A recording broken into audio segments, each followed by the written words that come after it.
Jadi DJI baru aja ngeluarin mic terbaru mereka, yaitu DJI Mic Mini 2S. Dan langsung gue beli hari ini.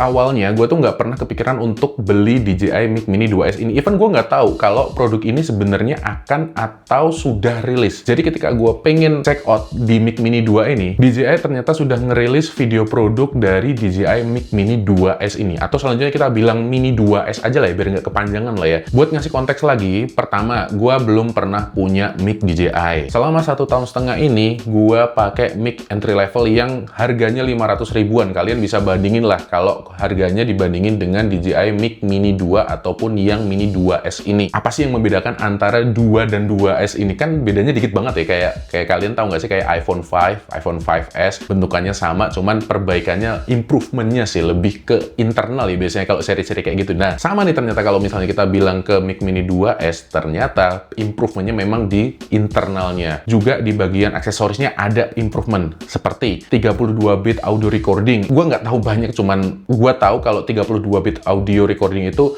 lebih cakep hasilnya untuk proses editing, dan terutama kalau kalian butuh clarity yang bener-bener membutuhkan detail suara lah istilahnya. Dan yang kedua adalah transmitternya, dibandingin dengan yang Mic Mini 2 ini, dia udah bisa menampung 4 transmitter sekaligus. Dan itu pun nggak harus Mini 2S. Mini 2 pun bisa, Mini 1 pun bisa, pokoknya dari generasi yang lama-lama deh. Kelihatannya Mic Mini 3 juga bisa masuk ini. Memang DJI Mic 3 punya kualitas dengan kasta yang lebih tinggi, cuman untuk affordable-nya lah, value for money-nya lah kalau menurut gue ya. Jadi Mini 2S ini menjadi sweet spot baru buat gue untuk menggantikan Mini 2 yang awalnya pengen gue beli. Dan tanpa pikir panjang, terlebih ini adalah produk baru, gue memutuskan untuk udah langsung datang aja ke official store-nya. Kebetulan ada nih di Kuta, jadi gue langsung ke sana, langsung masuk, check out, dan unboxing produknya. Dalam paket penjualannya, gue dapet case, gue dapet pouch yang gue nggak ngira ternyata kita dapet pouch yang kayak gini nih.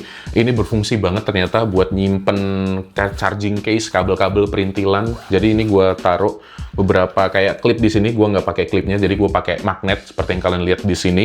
Dan tentu aja kita dapet cover yang warna-warni kayak gini.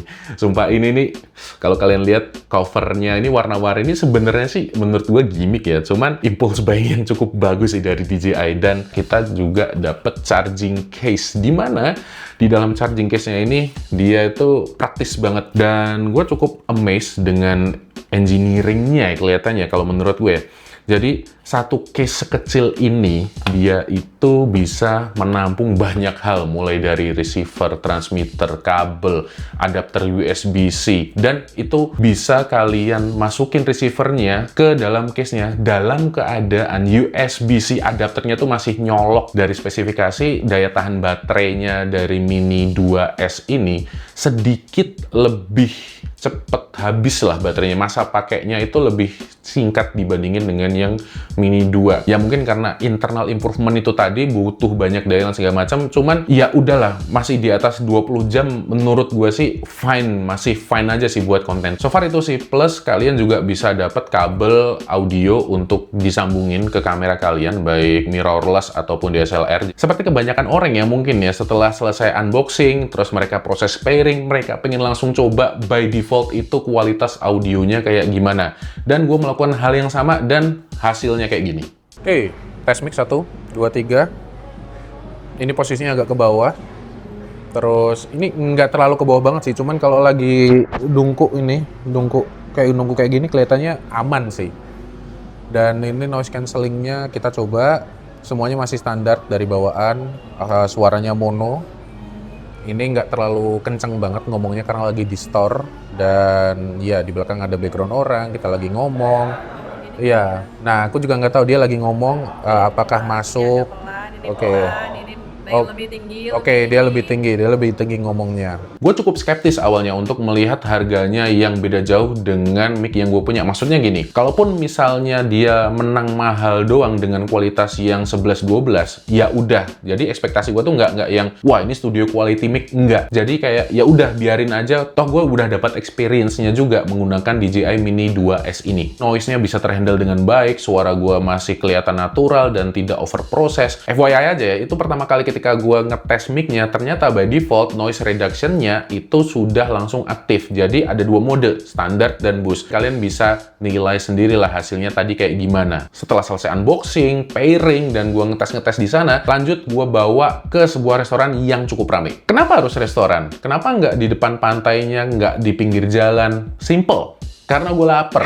Ya memang faktor utamanya karena gue lapar. Yang kedua, itu tempat waktu itu pas weekend. Dan kalau weekend, pax-nya kemungkinan besar rame. Dan yang ketiga, ini tempat konsepnya dia open kitchen gitu. Jadi kita udah dapat suara orang jalan, suara orang ngobrol, suara peralatan dapur. Dan tentu seperti restoran pada umumnya, dia punya kayak musik-musik gitulah intinya. Jadi lengkap banget lah kombinasinya. Kalian bisa langsung cek aja hasil rekaman dari handphone ini. Oke, sekarang kita makan dulu, makan siang di Aburi Sushi Bali. Bentar, kuncinya lupa. Case-nya lumayan kecil, jadi enak buat dikantongin. Jujur ini tempat yang pas untuk ngetes seberapa kuat dia mengatur cancelling noise-nya. Oke, asik. Udah dapet tuna ya nih. Thank you. Oke, sisi positifnya dari case DJI Mic Mini 2S ini adalah dia tuh ternyata kan bawahnya ada kayak rubber gitu kan. Jadi ketika kita taruh dia di sini dan jadi ganjilan buat handphone kita buat ngerekam. Jadi ini kita nggak pakai tripod. Enak banget buat nahan handphonenya. Mungkin karena honeymoon phase ya. Kalau orang bilang fasenya fase honeymoon phase. Dia juga udah punya kemampuan backup recording audio in case ada masalah dalam proses recordingnya. Apakah kita bisa tes kriuk di tempat seramai ini? Oh, boleh. Silakan. Aman aja. Setelah gue cek ternyata tadi nggak kedengeran. Tapi gimana kalau misalnya mic-nya bener-bener kita deketin ke mulut di tempat seramai ini menggunakan DJI Mic Mini 2S ini. Let's go.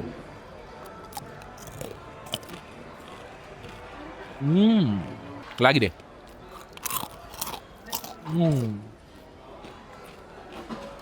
Halo. Kamu pasti tersesat ya?